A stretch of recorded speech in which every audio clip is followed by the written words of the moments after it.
Hello and welcome to an episode of Not Without My Sister with me, Beatrice McCabe, and you, Rosemary McCabe. We are here today to discuss a topic that I cannot remember. Rosemary? I don't know if we should say welcome to an episode. I think it sounds weird. What do you think? Well, I said it, so I always thought it was grand. Welcome to a critique of No. Beatrice. Oh, for God's sake. I was about to say entrancing. Welcome to a critique of I can't talk now anymore. Hello and welcome to Not Without My Sister with me, Beatrice McCabe, and my critic in residence, Rosemary McCabe.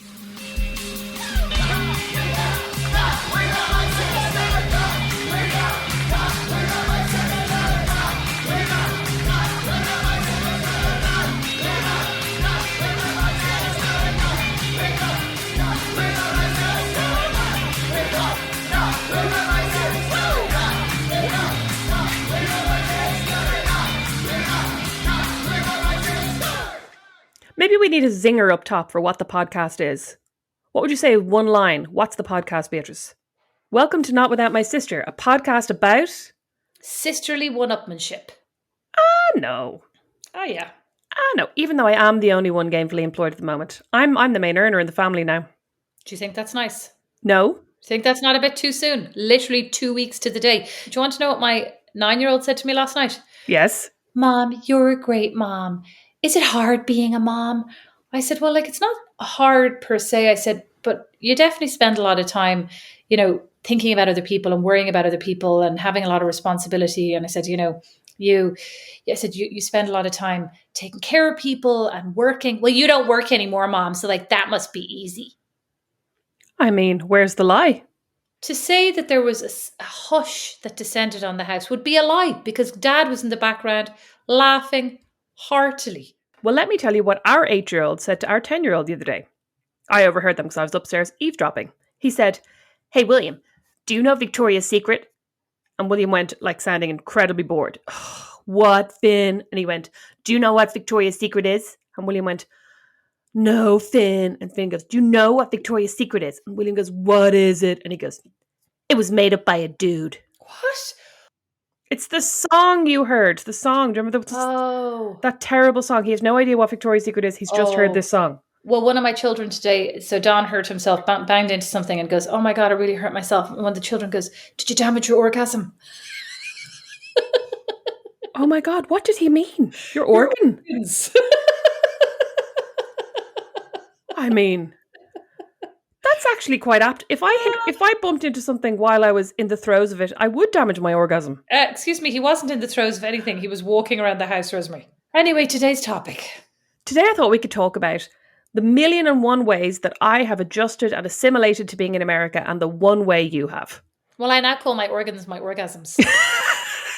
That's very American. I go, "Oh my God, all of my orgasms are just killing me today."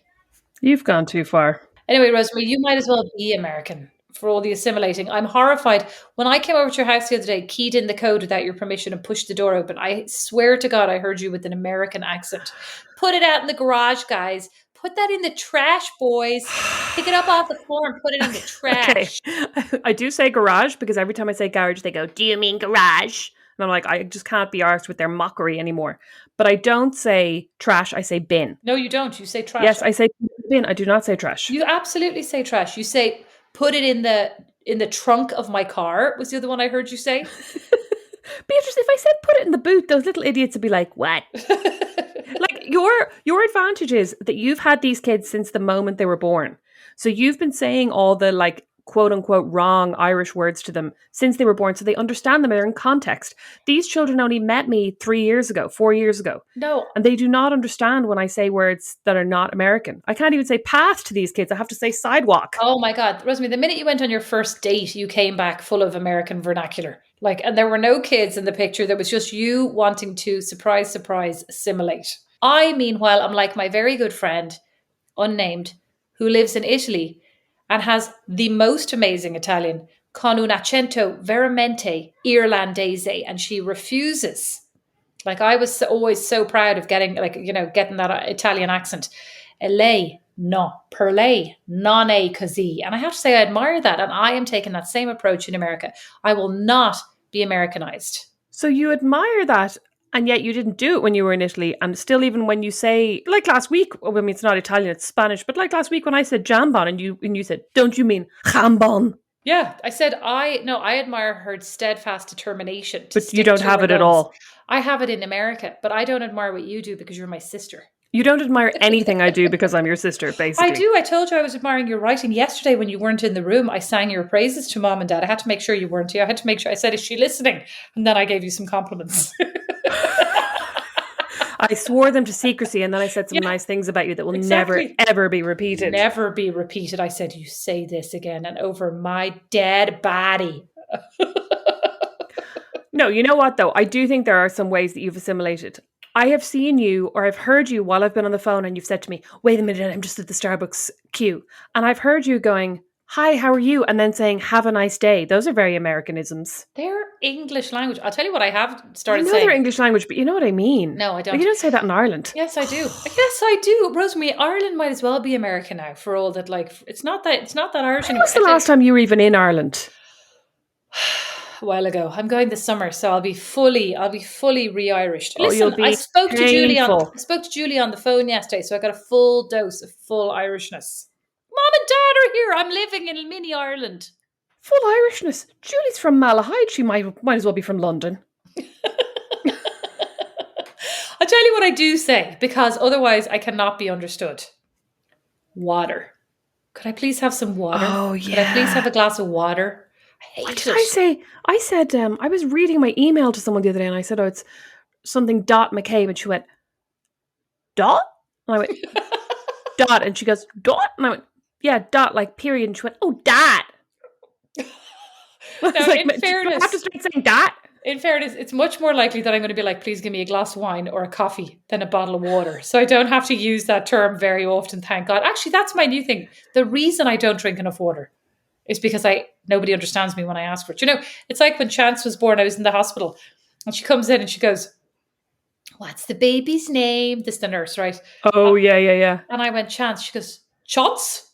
And I said, Chance. And she goes, Chance. And she's trying to write this down. She's looking totally confused. And I go, Chance. And she goes, oh, Chance. I have similar with Atlas when like people will go, what's his name? And I'll go, Atlas. And they'll kind of go, and I'll go, Atlas. And they're like, oh, Atlas. They're only confused because they're your neighbours and they know that's the dog's name next door. Can you actually believe that? I don't know if I've mentioned this. Have I mentioned this in the podcast before? Multiple times. Our neighbour 2 doors up, and oh my God, her granddaughter has started coming around to play with the boys, right? Very nice. They're all bouncing around the trampoline earlier. I was getting quite nervous they were going to hurt themselves. Anyway, they're having a great time. And I said to her, oh, your grandma lives in that house, doesn't she? And she said, yeah. And I said, and she has the dog named Atlas. And she went, how do you know his name? And I was like, because that's my son's name. In a rage, but she didn't get it. She was like, oh. So there's another one. So what about the use of the word grandma that you just said there? Your grandma lived next door, and I heard it, and I said nothing because I don't like to pass comment on. Sorry, you said nothing for 1.5 seconds precisely until you could then bring it up when there was a gap in the conversation. Well, it just reminded me of yesterday. Now she goes, Grandma, Granny turns around.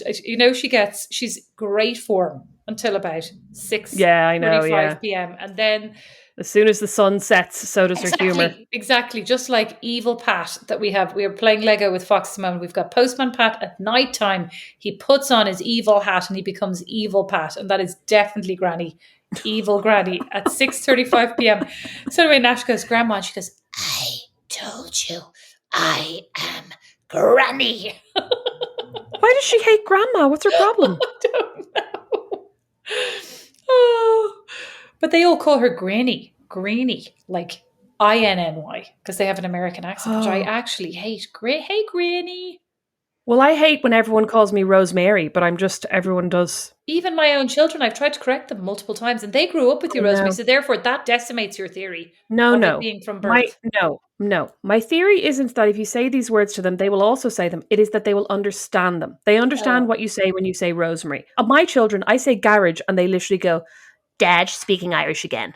What's she saying? I don't understand a word she's saying. Well, I do think that it must be confusing for our kids, or certainly for my kids, because I do think that there's like a comprehension that they have to like figure out how to put Dawn's accent and my accent side by side and like figure out that these are the same words, etc., being said differently, versus another baby who like has only one accent. Because when one of my children was about 7 years old, one of the teachers at a parent teacher conference said to me, "Oh, you're Irish. I thought your child had a speech delay, but now I just realized that's their accent." Excuse me, a speech delay? Speech delay.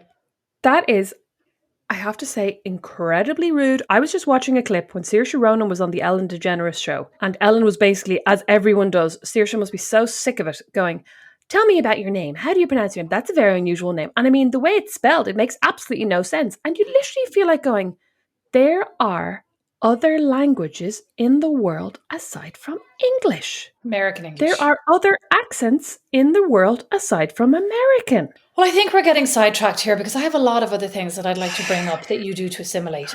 I noticed most recently when you arrived in our friend's house, sat down and said, are you a Coke house or a Pepsi house? And I was like, who is this Robotron? I noticed recently. I'll tell you, this was a year ago. And I know it was a year ago because you have brought it up 3 times a week ever since. So I've had to listen to this same thing 156 times. It is so incredibly annoying. But, one time, I said, rather politely, I thought, before I selected a drink, I merely wanted to know what my options were. And by and large, Beatrice, I think you will find in the Midwest, people and restaurants are either Coke people or Coke restaurants or Pepsi people or Pepsi restaurants. So when they said to me, would you like a drink? I merely wanted to know what the options were. And I felt like establishing from the offset if they were a Coke household or a Pepsi household would help me figure that out. It would help you figure it out, but it's weird because you just summed it up yourself. It's not a restaurant. You're in somebody's house.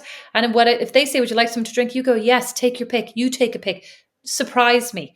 You shouldn't be you've started to become very American in your expectation of getting specific service in people's house. Close your mouth. Who in people's has ever houses. come into someone's house and when offered a drink or anything to eat, gone, you decide? Yeah, me all the time. That's what we do in Ireland. That's what we do in Ireland. We're just... You do not. You walk into people's houses and go, oh, can I open this wine? That's what happens to you. Me? I do not. I go, any chance of a cup of tea? That's what I say. Any chance of an alcohol? No, you literally bring your own wine. You're like, where's the bottle opener? No, I do not. And that leads me on to your other bad habit, which is now coming to my house with coffee in a container. Well, I was actually going to say, speaking of being offered drinks, I have found, like, since I've moved here, I found it really baffling when people come to your house and you go, can I get you a drink? And they just say no. And you're like, well, what am I supposed to do? Like, what am I supposed to give you? Well, they say no because they've brought their own often drinks. They have their own to-go cup with a drink in it, which they then drink. But that's actually bizarre because it's fine for Americans. They're American. They're American. It's weird for you. Beatrice, when in Rome, I'm in Rome. I'm in Rome doing as the Romans. I'm in the Midwest doing as the Midwesterns do. It's not just a to-go cup.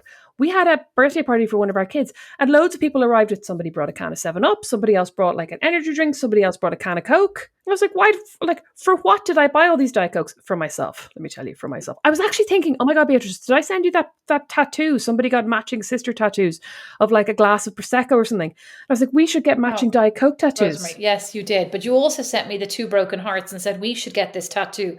And I had just watched an excellent episode of Law & Order where one woman got murdered in a prison, obviously an inmate, and turned out she was murdered by her co-inmate lover. And the reason they were found is because they had, I texted you this, they had half tattoos tattooed on themselves that they'd done in the prison yard with toothpicks and the paste from a ladybug's skin, cochineal or whatever it's called.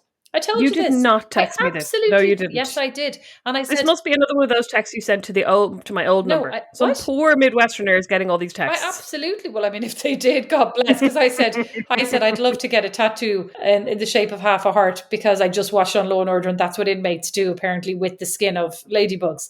So I hope that did go to somebody else. They'd be super excited. Who's doing this to me? I don't think I got that message. You did. You absolutely did. Sorry, how do you know what messages I got? Because I could tell.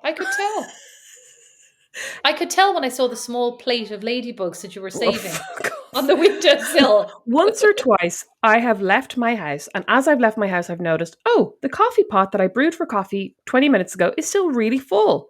Will I leave it here to go cold and then end up throwing it out? Or will I, being the frugal queen that I am, pour it into a to-go cup and bring it over to your house? And that's what I've done. Good one. And you have been Shocked. What about when you rock up to my house with a Starbucks for one? I think that's happened one time, and that was an accident because I didn't know. But that's unfair because I very often bring Starbucks for everyone in your house. You do. But in my opinion, it's for everybody or nobody. So go on, tell me what else you do in America. What other Americanisms have you adopted?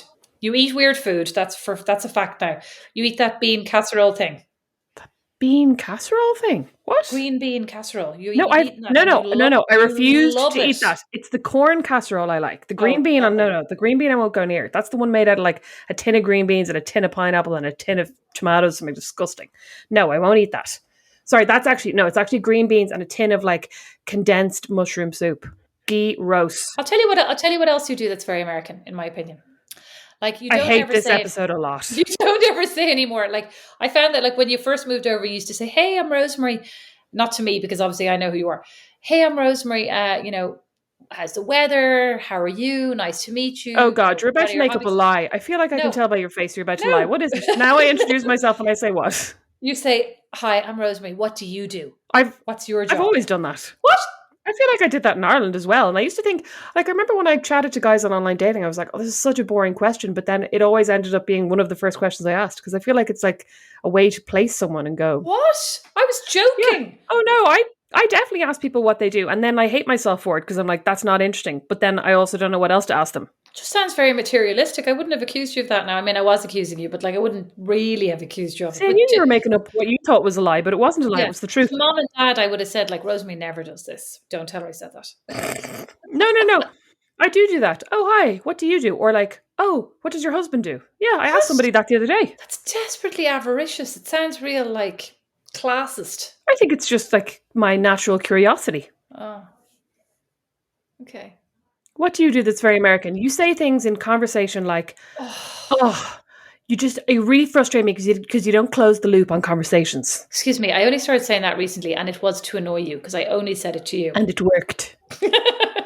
I tell you what else. I watch a lot of TV, but like I think that's actually universal. Oh yeah, I don't think that's particularly American. It was probably American when we were young, only because we only had 2 channels. Yeah, I get a lot of takeout only because I can, and I have kids. What do you call fizzy drinks? Like, do you still call them fizzy drinks? Do you say, do you want a fizzy drink? Or do you say, do you want a soda? I think I've heard you say soda, so that's very American. No, in the Midwest, it would only be American if I said a pap. Pap. Pap. You want a pap? Yeah, but you don't say pap, but I think you say soda. I don't. I say a fizzy drink.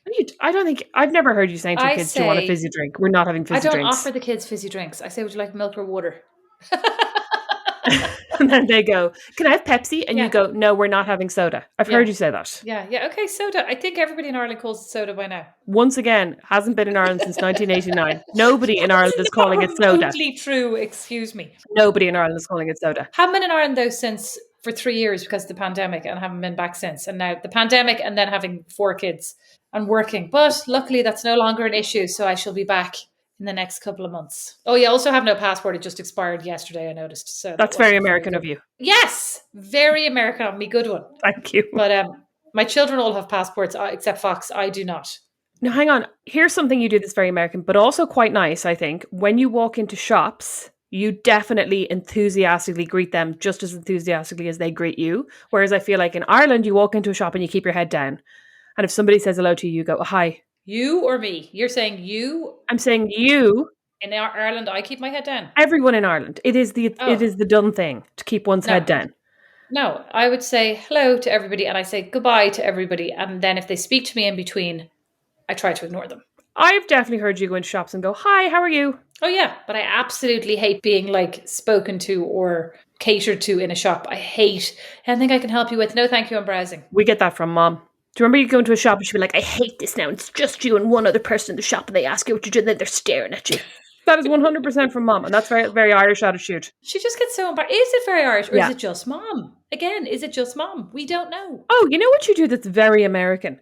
I have seen you squirting whipped cream into your children's mouths. That is American. Canned cream into the children's mouths. Please, that's not American. That is That's just American. We don't have canned cream at home in Ireland. We have churns out the back. Excuse me. I have never purchased aforementioned cream. It is in the fridge. I then spray it in their Sorry, mouths. how does it get in the fridge? John buys it. Then With what So money? would That counts as you purchasing it. It's your family money. I would never purchase that. Absolute Abomination. abomination is correct.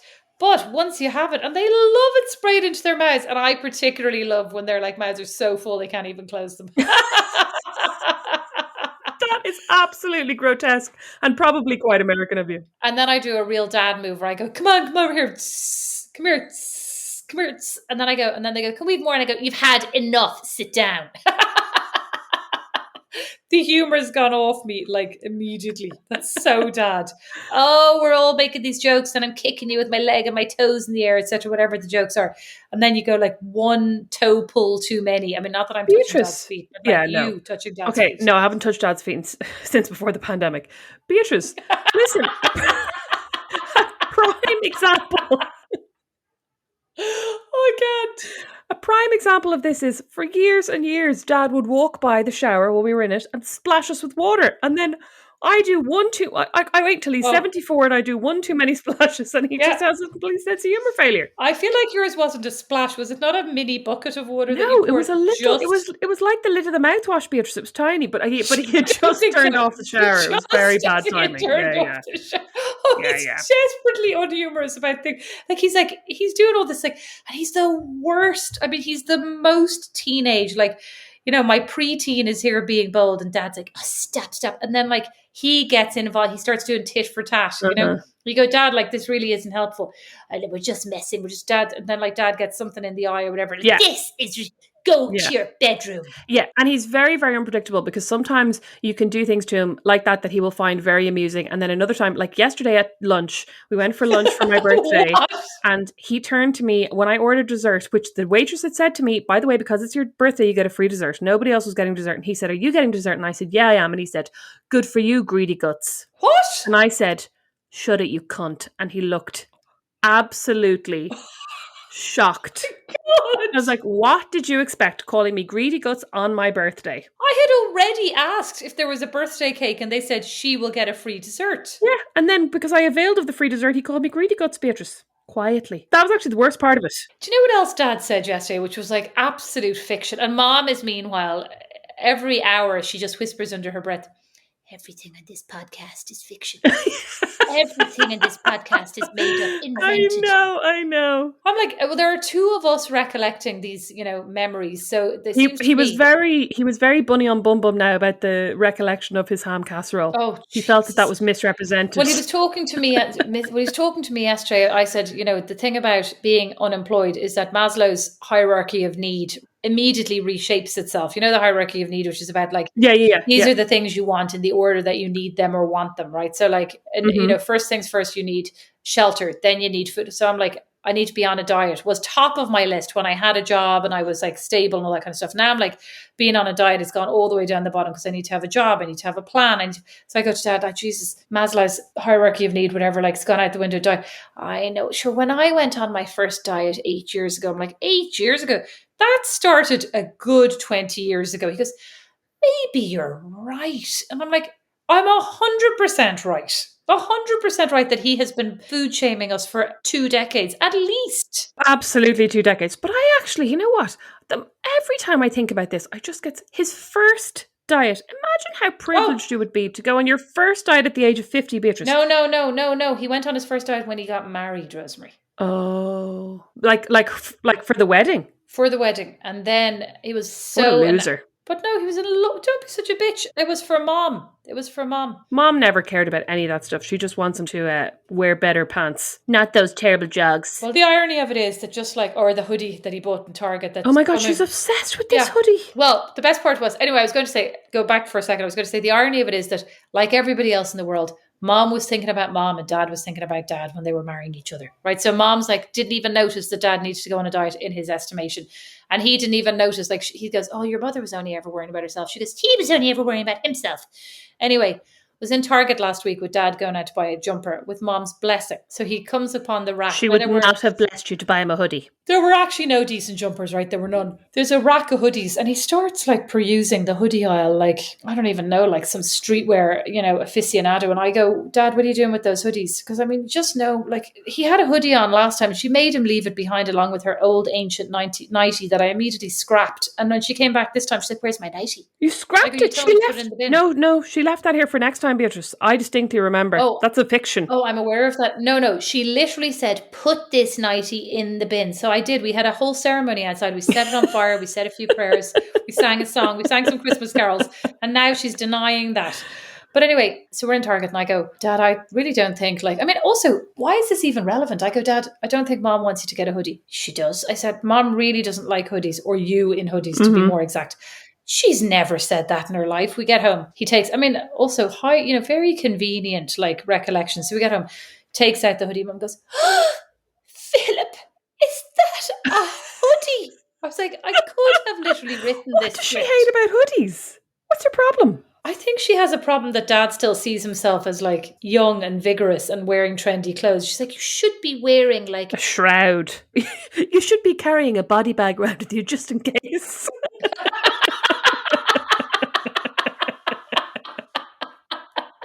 Always have one handy. Do you remember Mom telling us that Granny, at one point they said something like, would you not get a new outfit? And she was like, oh, what's the point? You'll only get a few years out of it.